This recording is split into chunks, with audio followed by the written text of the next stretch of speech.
Greetings, Y family. I'm here today with Matt Curfman, our CVO and board president, and we're spending some time just really reflecting on gratitude and what that means for us as an organization and a leadership team here at the Y. We are beyond thankful for our membership base, our program participants, and the community for their tremendous support this year. 2020 has been a challenging year, no doubt, but despite the challenges, Jackson just continues to prove its strength, its fortitude, and its willingness to stand behind the people that need it the most. As you know, our facility was closed for about 6 months this year. And through that, we launched a Stay With Us campaign for our membership base. And we were absolutely blown away by the number of YMCA members who stayed with us, continued to pay their monthly membership dues, some even paying more than they normally would have, so that we could pivot from our traditional service model to meeting very specific community needs as a result of the pandemic. And Matt, as a board member, I know was especially touched by the work that we were able to do, because when I started at the Y many years ago, and I know that when Matt became our board president, we never imagined that we'd be doing some of the work that we've been doing in the year of 2020. And we couldn't do that work without you. We couldn't do that work without partnerships that we have with other like-minded service-based organizations, Big Brothers Big Sisters, Jackson Public Schools, Jackson School of the Arts, just to name a few, came alongside us and helped to enrich our programming. We worked closely with the JCAN group and the United Way and the Jackson Community Foundation to make sure that the support was there to meet very specific community needs, things like food, internet access, household cleaning items. We were really excited to formalize a partnership with Compassionate Ministries of Jackson so that we could keep our food bank consistently full and be able to serve people every day of the week during facility closure. The community response and the resources that we've seen come through in support of the Y in 2020 have just been absolutely incredible. And that's not even to mention the work that's been done toward our goal of a new healthy living campus right in downtown Jackson. As you know, we're in the midst of a capital campaign. And there again, you've continued to support us. You've continued to show us that you believe in our vision and you believe in the important work that the Y is doing. And Matt and I are just thrilled to be a part of it, thrilled to be at the helm of this exciting time.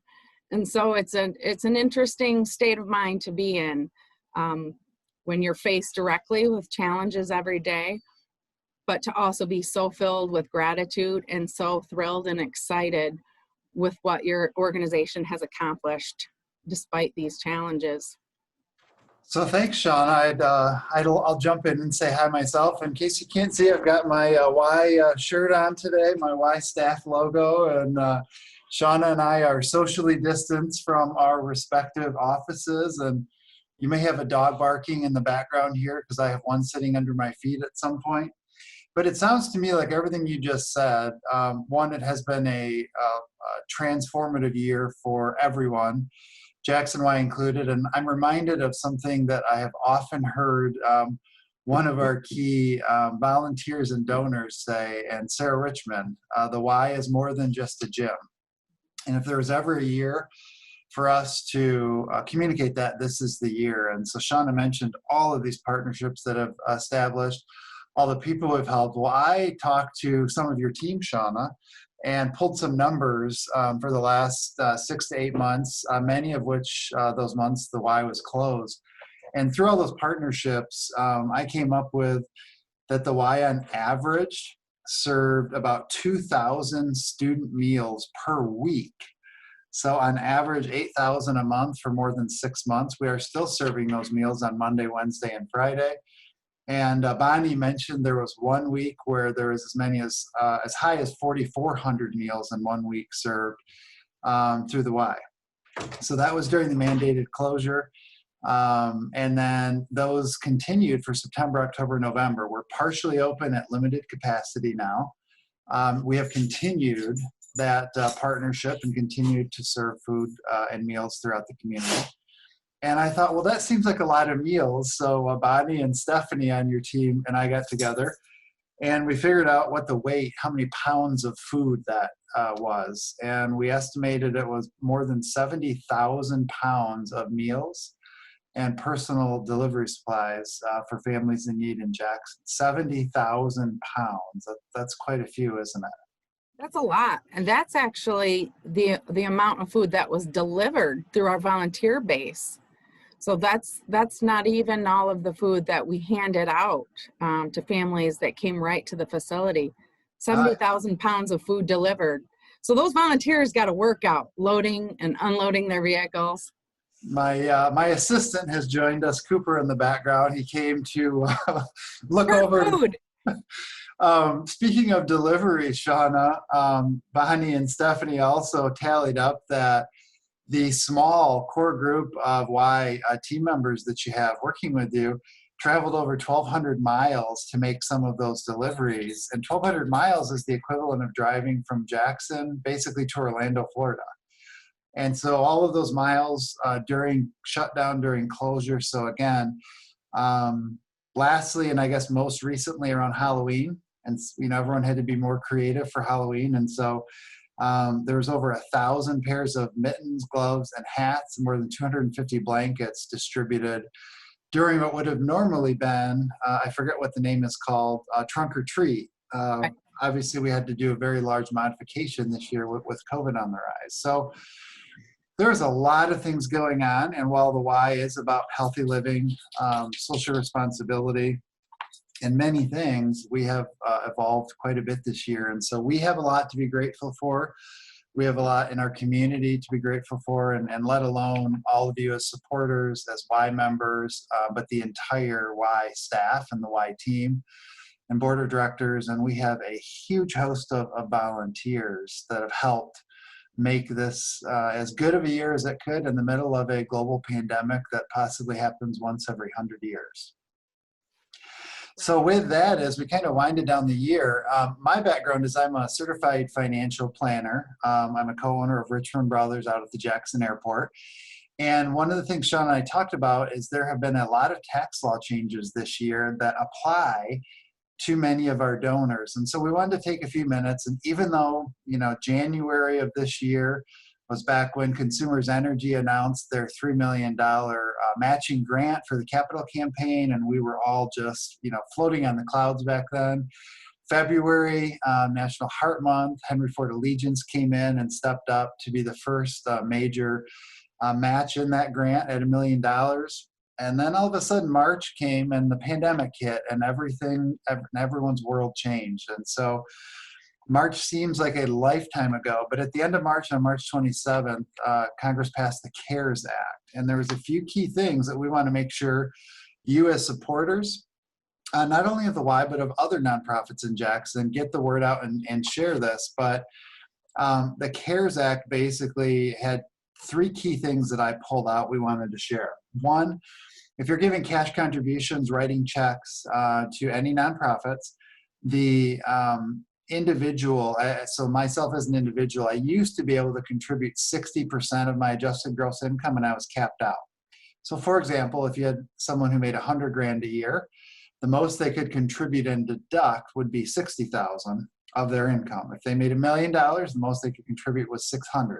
So those are just easy numbers in my head. Congress raised that limit to 100% of an individual's AGI for the year 2020. We don't know that provision will stay on for 2021. And so we wanted to make you all aware of that. And then also there's a lot of C corporations in Jackson. And so C corporations were limited to 10% of AGI that they could donate to nonprofits and write off. And the CARES Act expanded that up to 25%. So those are pretty significant changes. An individual can contribute 100% of their AGI and still deduct it. And a corporation can now contribute 25% of their adjusted gross income and still deduct it. So those would be for cash contributions. And those are two of the ways that we have been very fortunate to have a large community of supporters, both in our Strong Kids annual campaign and in the capital campaign. Shawna mentioned that we are still all working very hard on behind the scenes. So one other key way, Shawna, we pulled out, we've had a number of donors who are kind of in the retiree bracket. And so this would generally mean you're over 70 and a half. You have an IRA or a retirement account.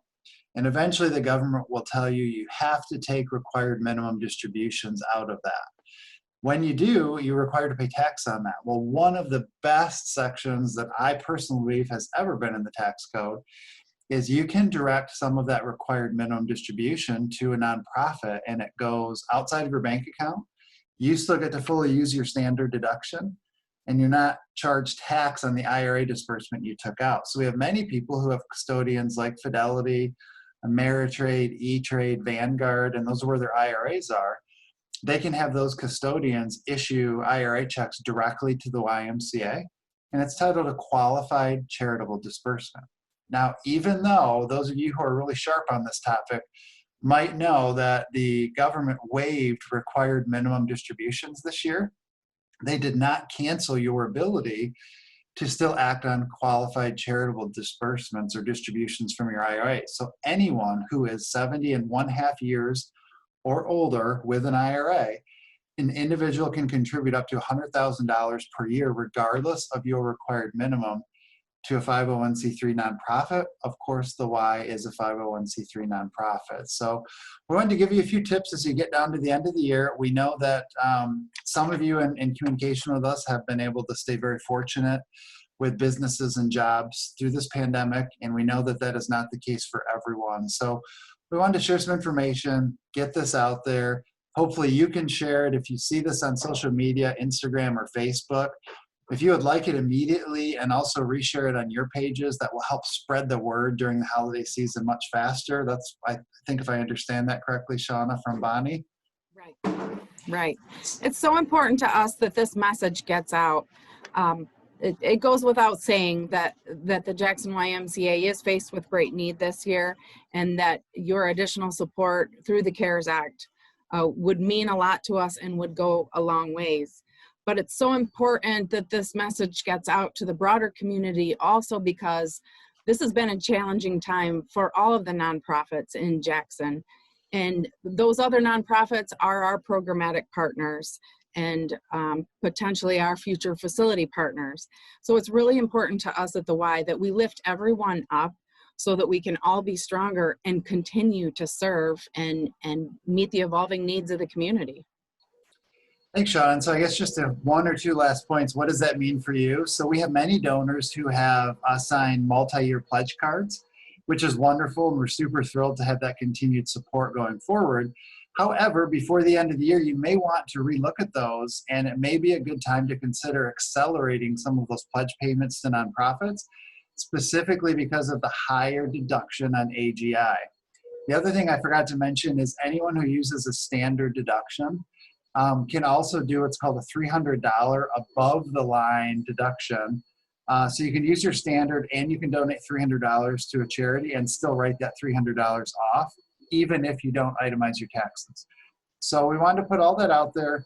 We wanted to let you know that, of course, neither I nor Shawna nor the Y can act as a tax professional.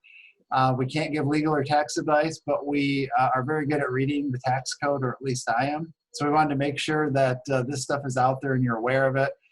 Consult with your professionals. We are super grateful for you. We are super grateful for your continued support.